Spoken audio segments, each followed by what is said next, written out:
Welcome to another OU Insider Under the Visor. Sooners podcast powered by Riverwind Casino.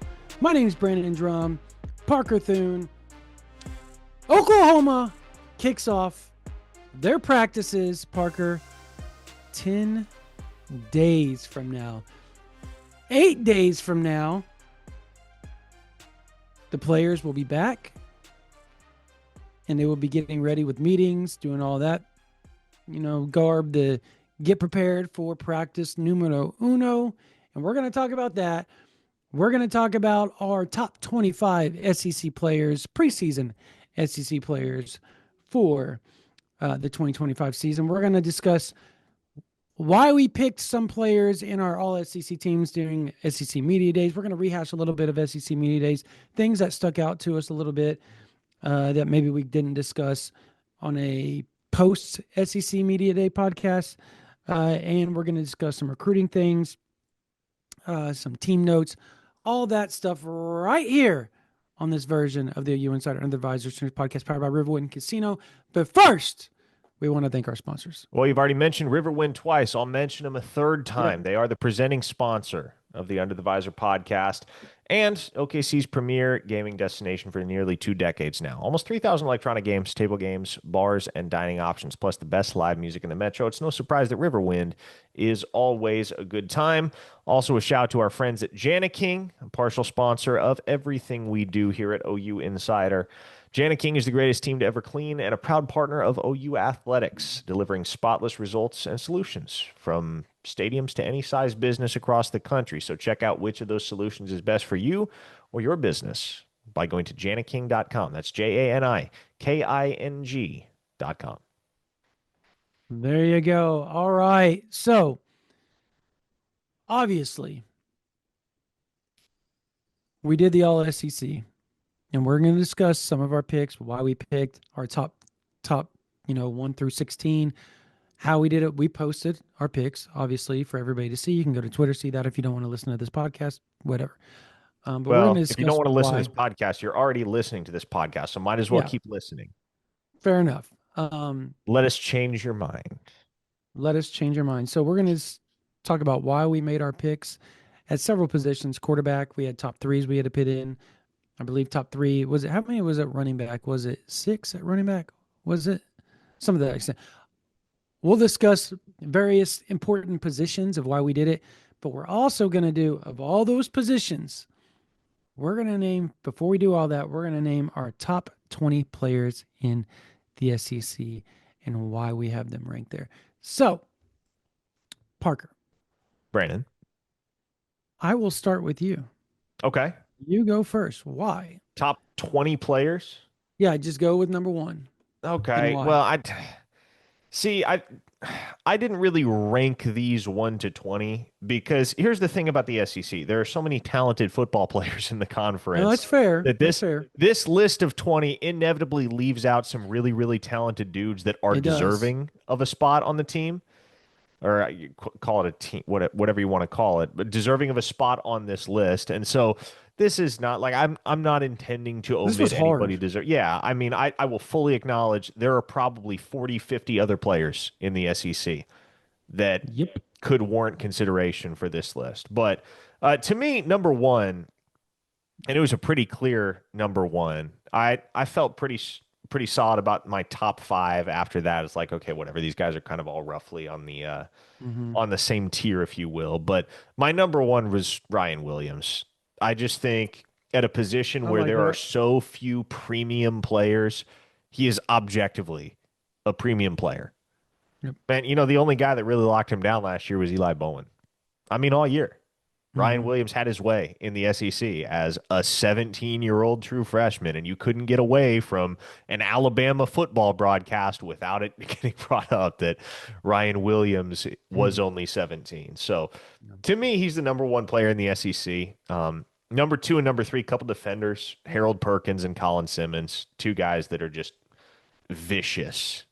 Absolutely vicious. They play different spots. Perkins, obviously, more of an off-ball linebacker, can come off the edge and does on occasion, but does a little bit of everything there at the second level for that LSU defense. And then Colin Simmons is just one of the more dominant pure edge rushers in the college game today. And Dylan Stewart, whom I had at number 5, is right there in that category alongside him.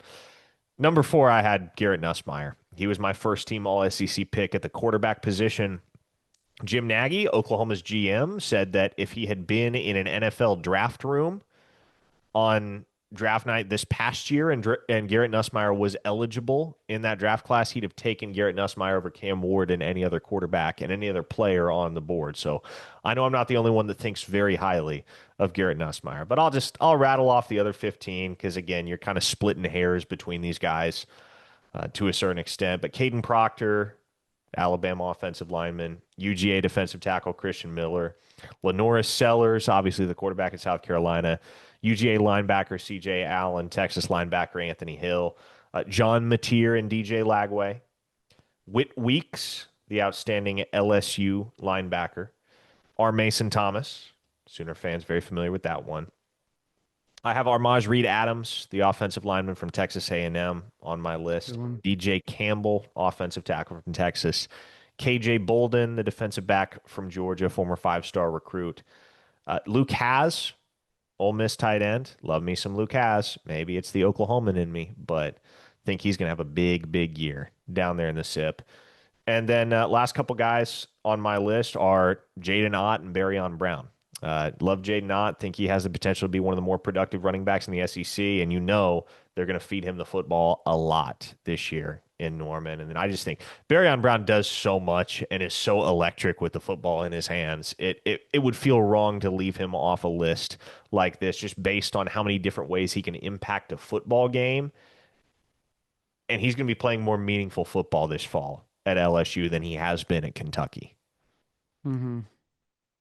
Yeah, so I think, did you name Anthony Hill? Did I miss that?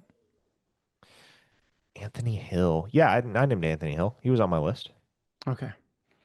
I was like, so I was trying to keep up with how players that we differed in our top 20, and I was like trying to write them down as fast as I could. You were going faster than I could write because I was like putting notes next to it as well. But mine was number 1 in OU fan. I'm sorry, OU fans. I'm sorry. I apologize. Anthony Hill is my number 1. He's so good. Like I think people, particularly OU fans, and I get it, rivalry and all. Like I get it. It's the same thing with Texas fans and John Mateer. Like they do not want to acknowledge how good he is. Like they just don't, and that's fair.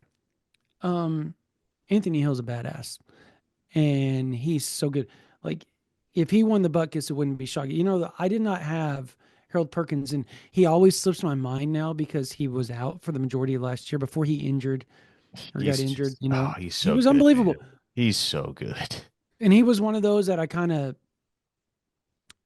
always have on my fringe, but it's fringe because I want to see what he does. And this is obviously preseason. It's what you think what they are going to be to start the year, not obviously finish. So the best players starting the year finished. It's always going to be different. Like it's going to be interesting when we roll back to this at the end there to see how different our top 20 is because it's going to be different, way different.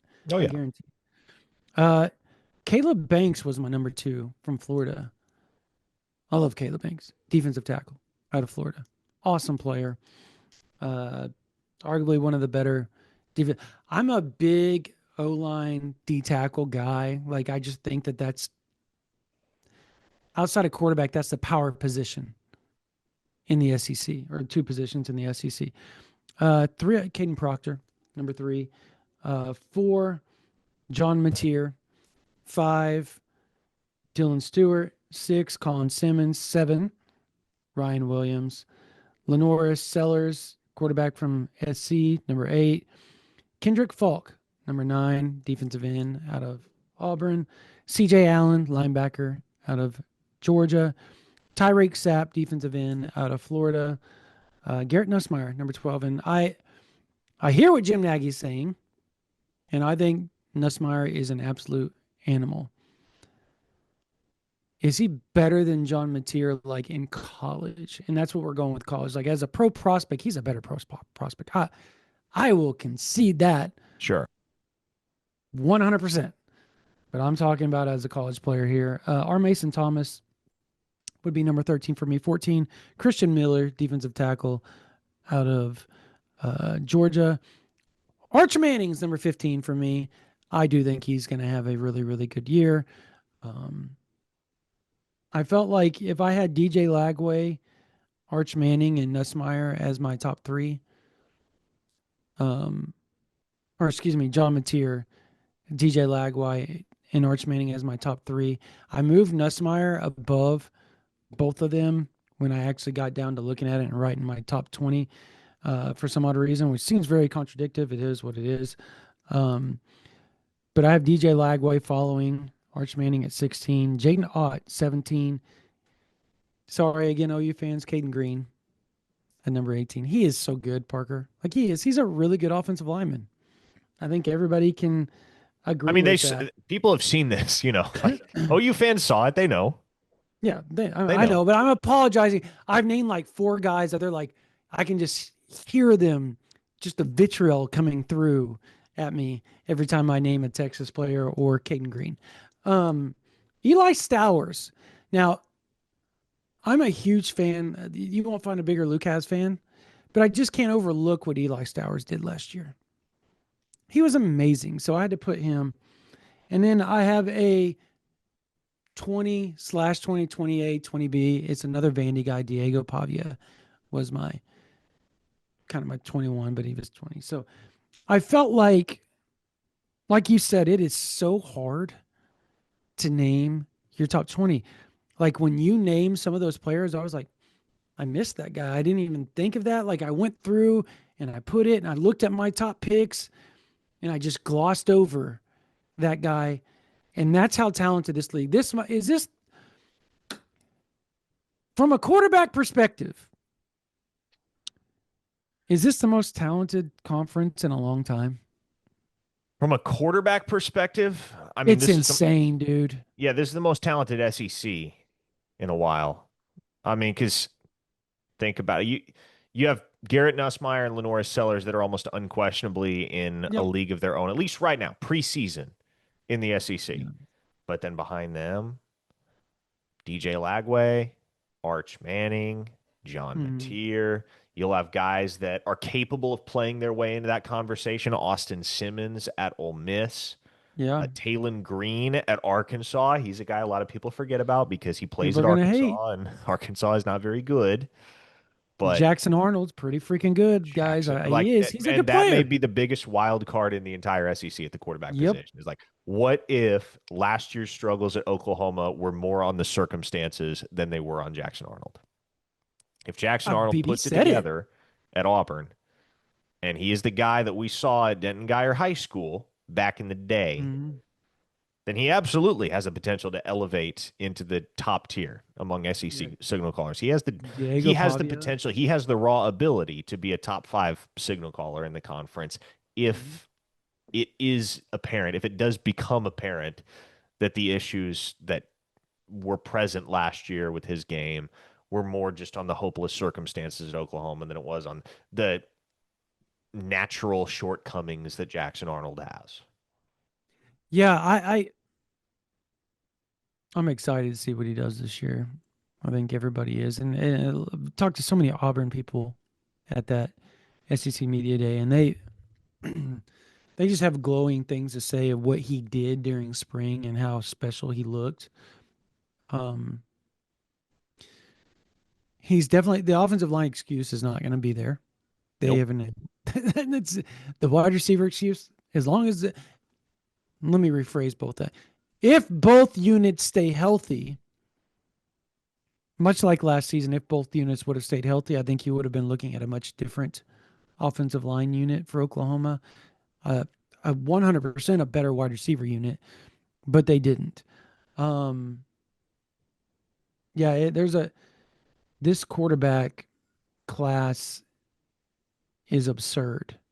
And I think you can probably say that just across the board in college football.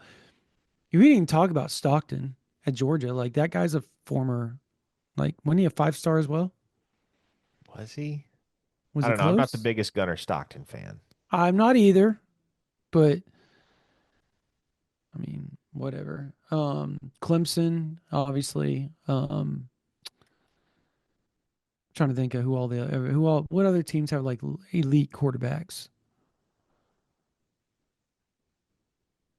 If somebody says Bryce Underwood and I hear somebody say Bryce Underwood, I'm going to shun them because I don't I have to see it. If he does it against Oklahoma, okay, I'm a believer. But I've seen way too much hype come from the Michigan camp for a guy that was playing high school football this time last year. I am I wrong to think that? I don't know. I don't know. Um, outside of what was the hardest position for you to pick your top three, four, or whatever when it came to the All SEC?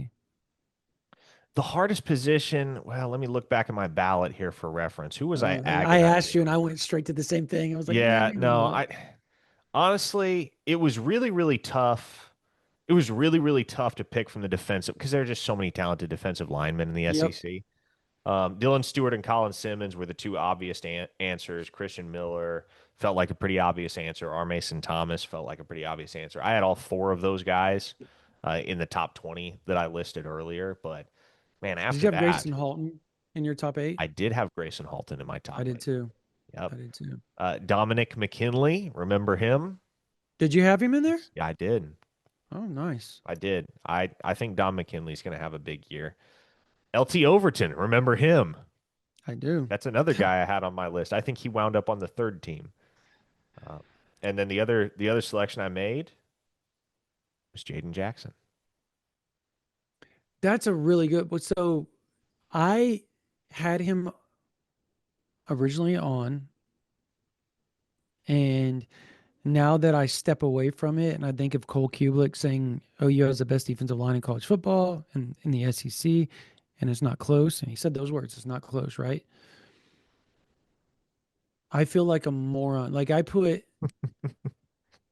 removed him for Keldrick Falk.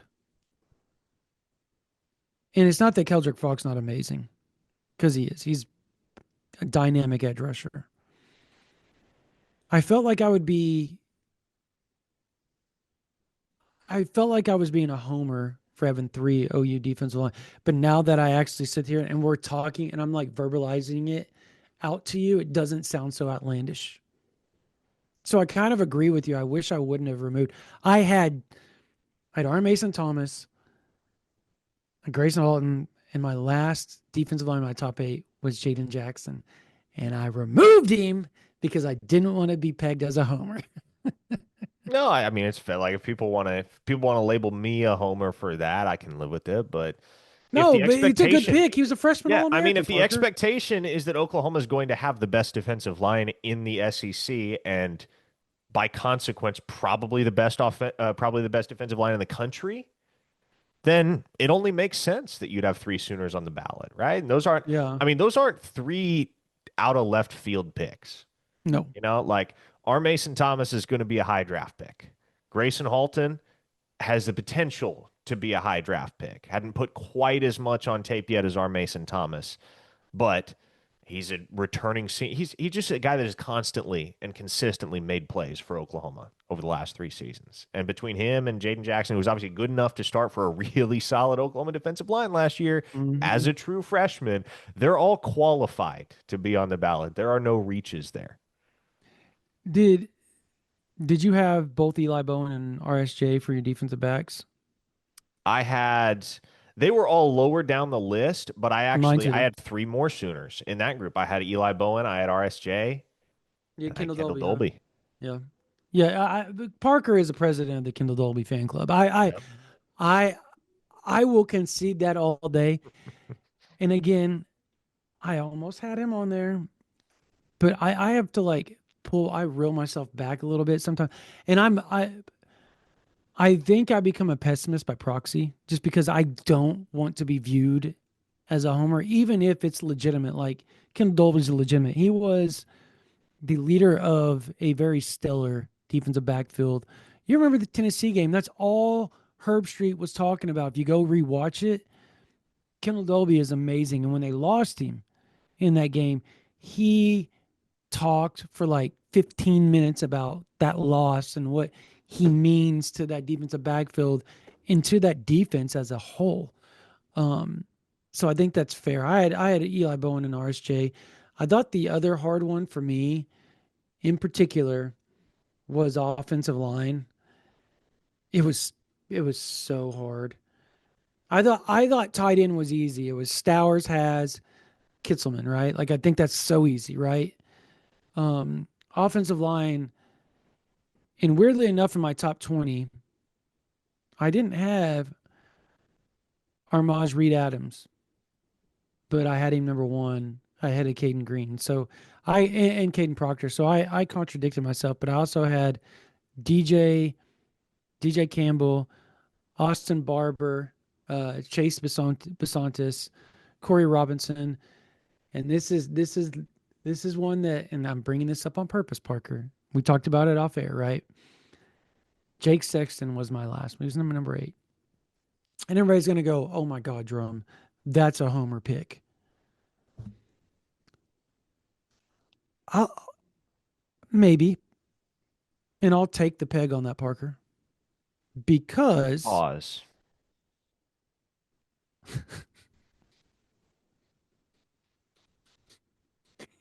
Did you really not hear that coming Parker out of with your a own mouth? pegging joke. I didn't see that one coming. Well Listen, played. I just know Well it's getting played. made in the YouTube comments right now. Fair enough.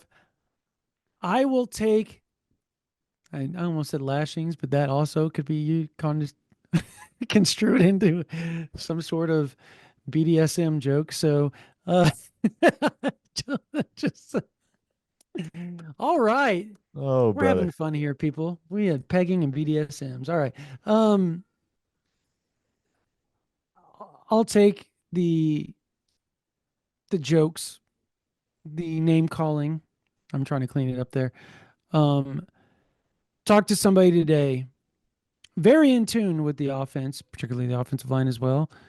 And I asked a question, and the This wasn't question me, to be was, clear. it This was not wasn't me on the Parker. other end of This the is phone call. this is actually somebody that is seeing it on the daily almost. He is. And um, I said, hey, do we think Michael Fasusi will start at some point during the season? And they said there's a good chance of it.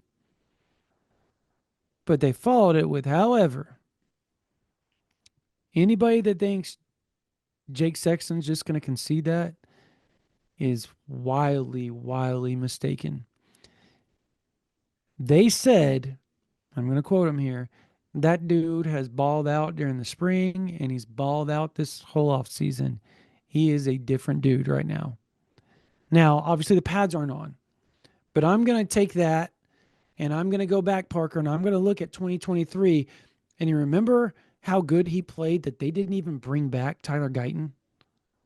He was playing so well that Mm-hmm. they set a first round pick and didn't play him the rest of the season when he could have come back if they needed him, because they didn't, because Jake Sexton was doing so well.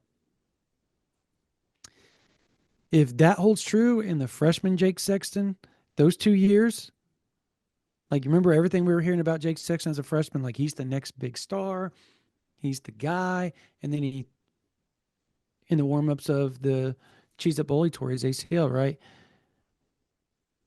If that dude's back and he's been doing yoga and all that type of stuff, I mean, he's got to be up there, right? At least top 10, right? Wouldn't you think? He's a talented guy. And I asked some other scouts here recently, Parker, flat asked them, is he an NFL guy? They said exactly what I just said. If he plays anything like 2023, yes. The 2024 version, absolutely not. So you just got to hope that's what it is. Uh-huh. He's No more than thoughts? capable of it. If he's fully Yeah. healthy, Yeah. more than capable of it. Yeah. What did you have anybody like crazy on your offensive line? On my offensive line, Mm-hmm. You know what? I didn't even remember that I had done this, but I actually had Sexton. I snuck him in on my ballot too. He was number 8 for me. Look at Wow. that. Bam. Counting on the bounce back. Yep. That's kind of and look, like I said, we don't throw that out there. Like if we weren't hearing such strong vibes on him, zero chance Parker and I throwing. I put him at eighth. Like that's where I was at. Was like, I'm gonna slide him in there just to say if it doesn't happen, it is what it is because he's the last person on the ballot, right? But if he does, you get to go, told you. We had him on there, man. Hmm. He's back. Um, on the recruiting front, it's kind of dull right now. Like, just call it what it is. There's not a lot of buzz. There's not a lot of movement. Everybody's kind of winding down with the summer thing, except the Davion Gross stuff. Like, it's tick tock, Parker. Hmm. Still feeling good about Oklahoma. I From what I heard today, I am, and the other day, but Well, yes, but I think you have to acknowledge the longer this drags out, the more exactly. Yep. uneasy you ought to be. Because, well, what's taking so long? If Yep. Oklahoma leads, and we do both feel and have felt as though Oklahoma leads, well, any movement in that recruitment can only come to Oklahoma's detriment. Mm, And the longer you have, I should say, the longer until he decides, the more opportunity you have for there to be movement. So if you're yeah. Oklahoma, you would like to see this wrapped up quickly. Well, that's fair. I don't know what the holdup is. Originally the holdup was he was trying to work on getting representation for negotiations with the NIL with the various schools. And he has the same representation, at least last I heard, same representation as uh, fellow teammate, four-star tight end Ryder Mix, who is committed to Oklahoma. So, um, yeah, again, talking to somebody today, and they were just like, just waiting, just waiting. Still feel good, just waiting. Like they're ready to get it over with just as much. Hmm. The other thing that I found interesting, you remember the phrase that Eberhart said, "Didn't burn bridges." Sure. Yeah. Um, it's a fact. I'm not gonna say people on the OU side aren't a little pissed, a little irritated how it played out, and rightfully so.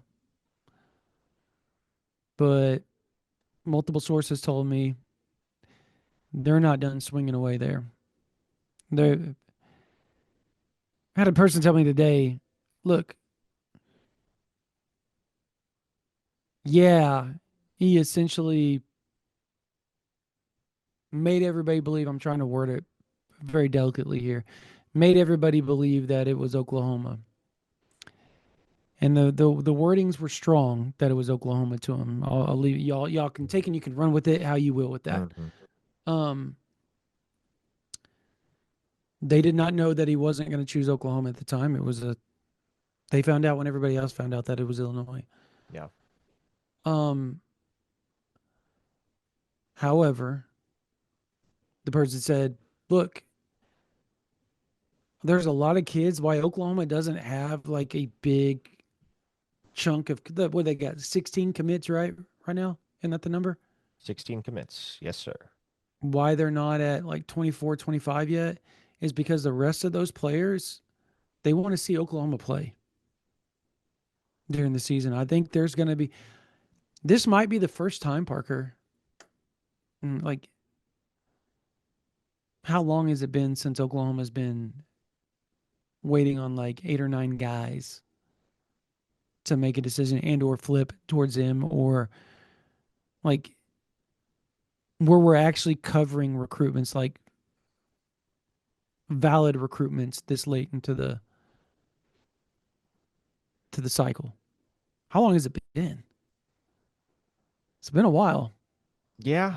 I mean, feels like this is about the juncture on the calendar where everything has typically been falling into place for Oklahoma. Yep. I guess the one exception maybe would be the 2024 class. So 2 years ago, there were a bunch of guys that, well, David for Stone, lack of a yeah. yeah, for lack of better phrasing here, they waited to see Oklahoma win. Yeah. They were heavy Oklahoma leans, but they waited to make their final decisions until the 2023 season rolled around, and Oklahoma went out there and proved on the gridiron that 22 and the failures and the valleys and the shortcomings of 2022, that was all ancient history. And they did prove that in 2023. They started 7 and 0, wound up 10 and 3 on the year. And during the season, Oklahoma got long anticipated commitments from Daniel Akinkunmi, from Danny Okoye, from Nigel Smith, from Michael Hmm. Boganowski, and finally from Eddie Pierre Louis 5 days before signing day. Yeah. I mean, that it is there more now? Am I crazy thinking there's more out there right now? You got Jake Krell, Davion Gross. Um, they're still working on Eberhard, even though he announced. So you guess you can throw that in there. Who else are they? T. Ron Richardson, Elijah Golden. Who That's pretty else? much it. I mean, So it's those are the five, four uncommitted, 4 or 5. plus Yeah. Eberhart, if there is a flip in the works. I just, Yeah. because of all the reasons that he committed to Illinois, I No, would say I it's agree with quite that. Yeah. unlikely that he does Hmm. wind up flipping. Totally agree.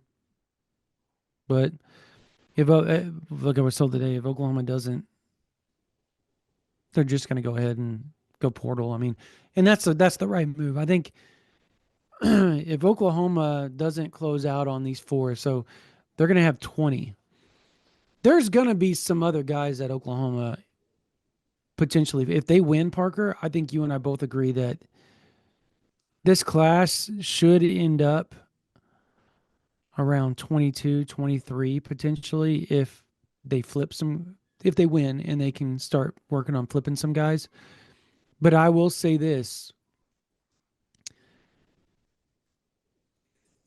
and we talked about this on OU Insider VIP already. There is a strong belief that the money that is being front loaded at all these players right now before July 1st, and they all sign their contracts, so they're getting paid out. If the contracts, from my understanding, if the contracts were agreed upon before July 1st, you can pay more than the profit sharing because it was done before the profit sharing was put into effect. However, what happens when those players have to start taking profit sharing money and their contracts aren't front loaded after this season? They're going to go somewhere else. And there is a belief that there is going to be mass exodus. This will be the one cycle that happens. This is like a one time everybody's kind of pissed off that they're not getting the money if they had a really good year type deal, and they're having to get brought back down because it's profit sharing. You can only spend so much within your athletic department. There's going to be mass exodus, Parker. And Oklahoma decided, you want to know what?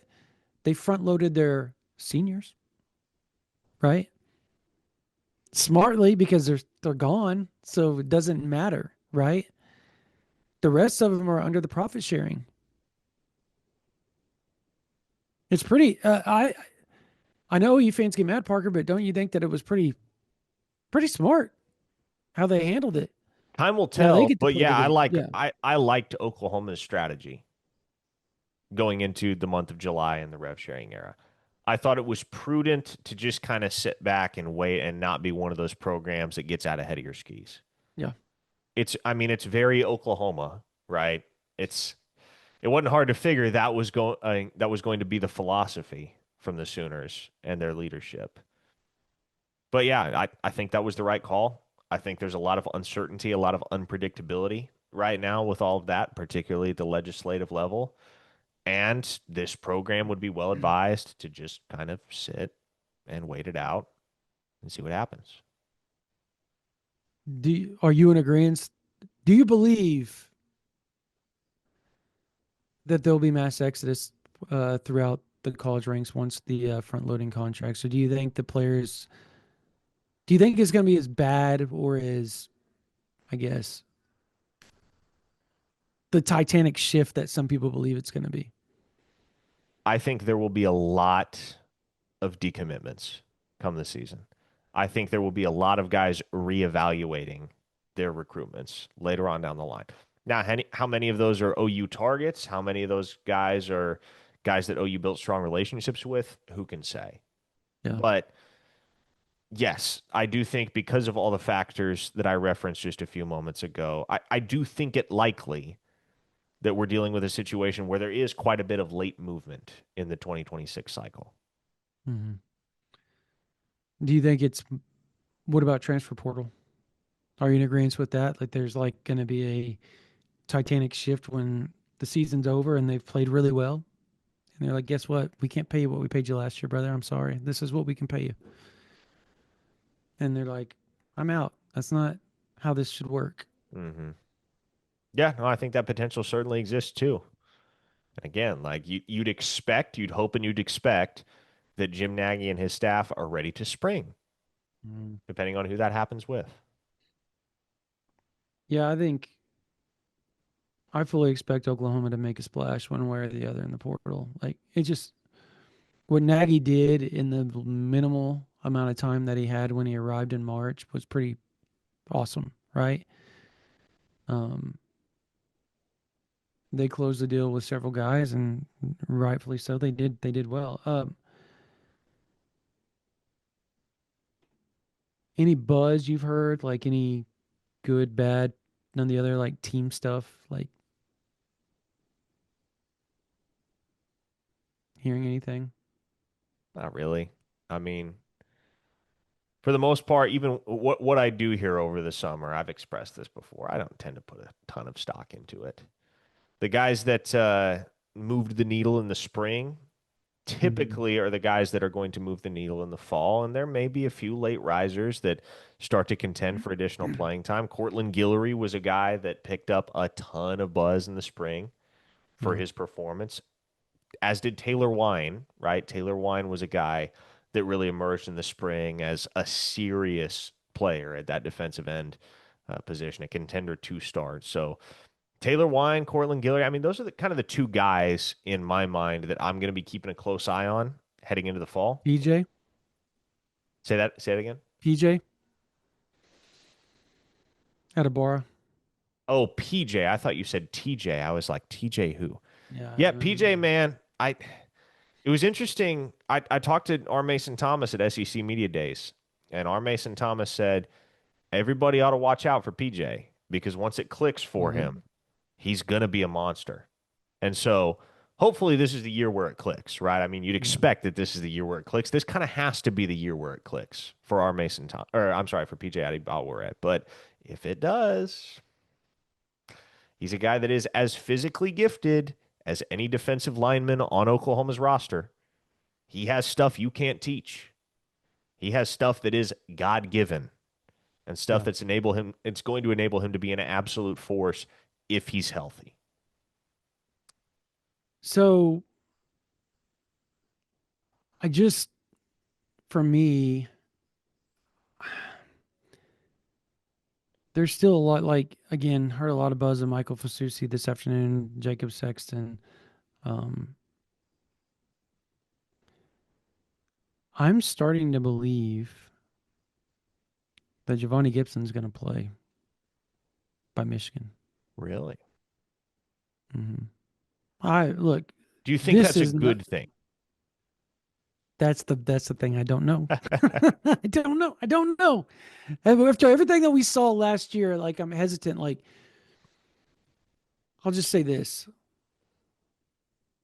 piggybacking off what Brent Venables said, he's on track. He's out of the boot, and he walked through like they got to be able to run, they got to be able to lift, they got to be able to do non-contact, they got to be able to do the stretching, they got to be able to do indie, and then they got to be able to do team before you can throw them in there. So there's a bunch of steps still that have to be taken to get to that point. But we're sitting here talking on July 21st, right? And I talked to somebody and they were like, I go, do you really think that like he's gonna be ready? They laughed and they said, you know what, brother? He just might. He really just might. And I said, really? Like, he said he has been just in attack mode with his rehab, like just full bore, like attack mode. And to multiple sources credits, Parker, like as good as Dion Burks has been, as good as Jermichael Carter has been, like through the 7-on-7s and all that type of stuff, as good as Elijah Thomas has been, as good as Isaiah Satania, right? Like you hear these names over and over and over, Dion Burks, right? Multiple people, like and they will die on this hill. They tell me they die on this hill. When healthy, Giovanni Gibson's the best wide receiver in that unit. That is a statement, dude. We've never seen him play, and people are saying that. We've seen Dion Burks, dude, had 3 touchdowns in the very first game he ever played in, Parker. Like, is that bold to you, or do you buy it? Like, I'm on the fence on that. Like, because Dion Burks has a chance to be downright a dude Well, if he can stay healthy. I let's rewind for a second. Let's rewind to when I said, or to when I mentioned Harold Perkins' name amongst my top 20 players in the SEC. Yeah, Why, again, did Harold Perkins slip your mind in the conversation? because he was injured. Because he was injured. Mm-hmm. The reason Harold Perkins was in my top 20 is because I'm counting on him to recapture his pre-injury form. Yeah. So many, like, there are so many folks, for whatever reason, that when a guy gets injured, regardless of Oh, the I'm degree of severity, they write him off, figure, oh, he'll never be as good as he once was again. But what if he is? What if Dion Burks is the same guy that he was before the 2024 season when he dealt with injuries throughout really the entirety of the campaign? What if you get the same guy that in an abysmal Purdue offense in 2023 put enough on tape to be considered the #1 wide receiver in the transfer portal that winter? mm-hmm. If Dion Burks is everything he was in 2023 this fall in 2025, he's going to be an absolute dynamo in that offense, especially because Arbuckle will find him creative ways to get the football. So And You're taking the Jacob Sexton approach here. He will yeah, and re. Yeah. I'm not even, I'm keeping expectations pretty modest for Burks. I didn't have him on my preseason all SEC ballot. I don't think, frankly, in this offense, I don't think Oklahoma's going to have 1,000-yard receiver. I don't. I think they'll have a bunch of 5, 6, 700-yard receivers. And I'm fine with That's that. fair. Yeah. I Yeah. think most everybody should be fine with that. I don't know You don't that think Dion there's going to be Burks is going somebody to that's pop like off for outright? 1,200 receiving yards and 15 touchdowns, but I think he's a guy that in concert with the likes of Giovanni Gibson and Jaden Gibson, assuming he is once again healthy, and Isaiah Satania, whom a lot of folks don't seem to talk about enough, and potentially a guy like Elijah Thomas as a true freshman, I think Mhm. Oklahoma has the requisite strength and numbers at wide receiver to give John Mateer a wealth of different options. And no doubt Mateer will have his favorites. Every quarterback does. Mhm. But the mark of well, maybe not an elite college quarterback, but the mark of a successful college quarterback is that they have the capacity to distribute the ball. They're not zoned Yeah. in on one target or two targets as a game unfolds. They're willing to look in different guys' directions and simply get the open man the football. That's what made Dylan Gabriel so effective at Oklahoma. Right? Like you look back at Oklahoma's statistical output at wide receiver in 2023, it's kind of the same story. Drake Stoops almost got to 1,000 yards. But Yeah. Nick Anderson had a really good year. Jaden Gibson had a really good year. Jalil Farouk had a good year. And Andrell Anthony had a good half of a year before he got injured. He might have got 1,000 if he would have stayed healthy. I Mm-hmm. mean, let's keep it real. So, um, Yeah, I kind of agree with you. I will say this though, that I fully believe in my heart of hearts that Elijah Thomas will turn into that dude before it's all said and done and be 1,000 yard receiver. I don't know why I believe that. I guess I do know why. The buzz has been just so strong with him that it's been hard to kind of ignore and just say, yeah, he's eventually not going to be. And I don't want to say CD Lamb or anything, but like I'm trying to think of another guy that got 1,000 yards that was a good receiver, but he wasn't great. Like, um, help me out here, Parker. Over the years, that was just like, I guess,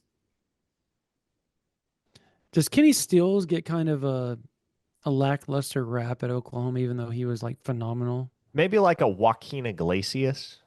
That's a great one. Great one. Joaquin Iglesias would be, that's perfect. That's the type of player, and I think he's going to be a better player. He's going to be in the NFL, that type of guy. But I think, like, as far as like career wise, I think he's going to mimic a more talented Joaquin Iglesias. Great, great pick. Um, yeah, man, I'm excited. Like 10 days away from practice, 8 days away from the team reporting for fall camp. It's getting close. Like it's right around the corner. You're a month and 8 days away, or a month and 10. They play on the 30th. So a month and 9 days away from Oklahoma kicking off the season versus 40 Illinois State. days. 40 days as we Wild, sit here and recording this pod. wild. I'm so excited. Like I'm like almost giddy over it. So It's close. it's so close. I'm so ready for fall camp. I'm ready to get out to practice, get the interviews, just hear the buzz. Like because there's gonna be guys that surprise us, right? Like there's gonna be Brent Venables saying Daniel Akinkumi just kind of blew my mind. I know. Wasn't that an interesting little It revelation was the there? first one he said. Like just UK Dan. he said UK Dan, He Daniel said UK Akinkumi. Like Dan. that Yep. was yeah, that and it's not that he's not gonna we never thought because we always thought he was gonna be a good player. I think you and I talked about that for a long time. Like as far as like just upside, it's massive because he was so raw. Hmm. But that it was like I said freshman and sophomore, I asked him and he said Daniel Akinkumi comes to mind, Dan UK Dan. I was like, wait, what? That was not on my bingo card for the name you were going to throw out first. The third name was Michael Fasusi. That was the first name I thought he was going to throw out.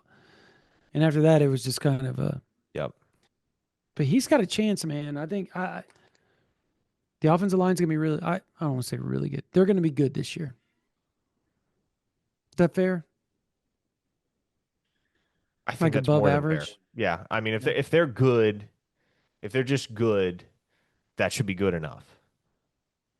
Because as Brent Venables said when talking about Jaden Not, like not only do you have a quarterback who's going to be adept at making it work behind an offensive line that's good, not elite, but you got a running back that, heck, man, his entire college career, he's been running behind mediocre offensive lines at Cal. Yeah. You give him a line that's good and not elite, he might go for 1,500 yards, man. Like he's just, Brent Venables called him a home run hitter, which he is, but Mm-hmm. the other thing he mentioned is he can make something like he can make something out of nothing. He's not just the type of guy that's going to get what they give you, but he'll go take something that isn't there or that doesn't look like it's there. The analogy, and some people are going to hate this analogy, and some people are going to agree.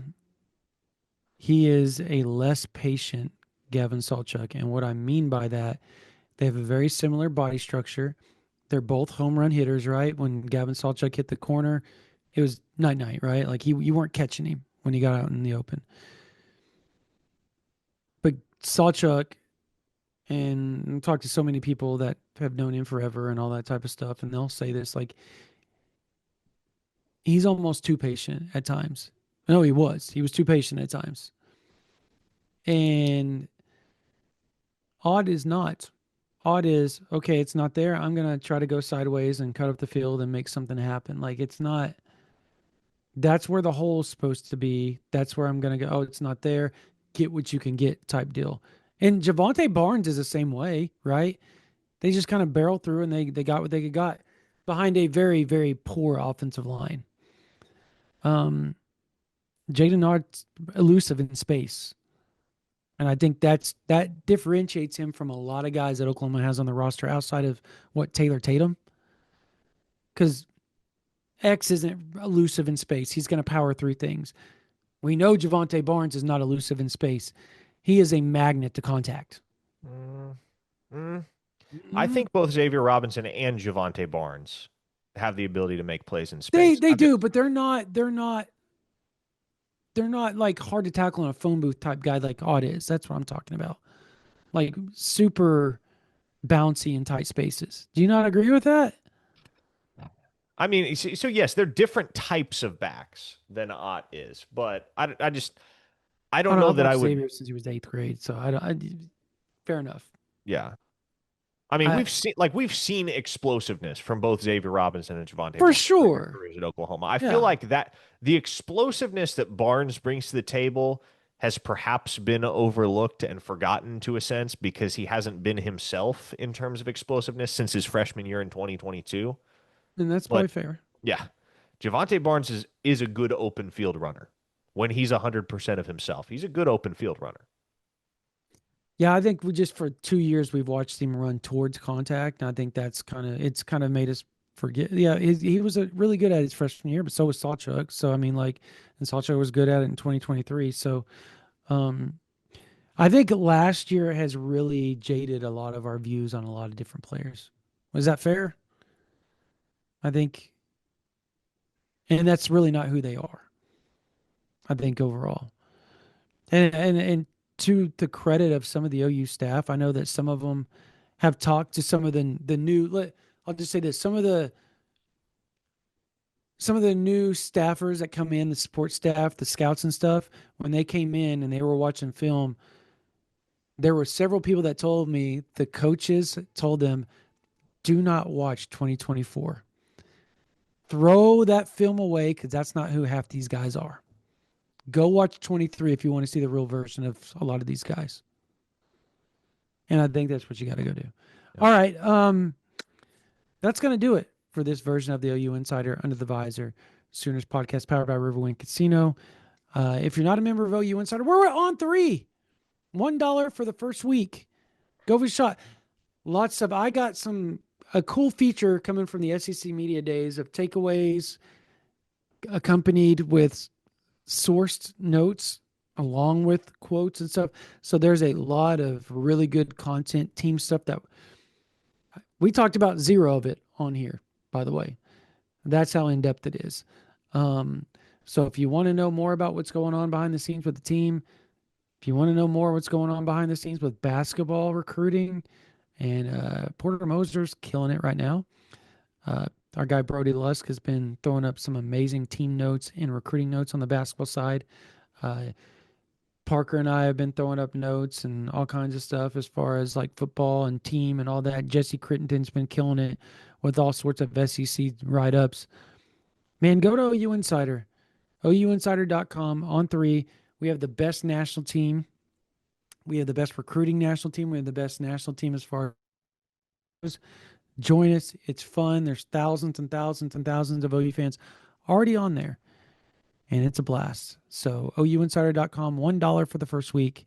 I believe it's $11.95 per month, or you can do for $109.90 or is it 109 or 119? One of those two. 119.99. 95.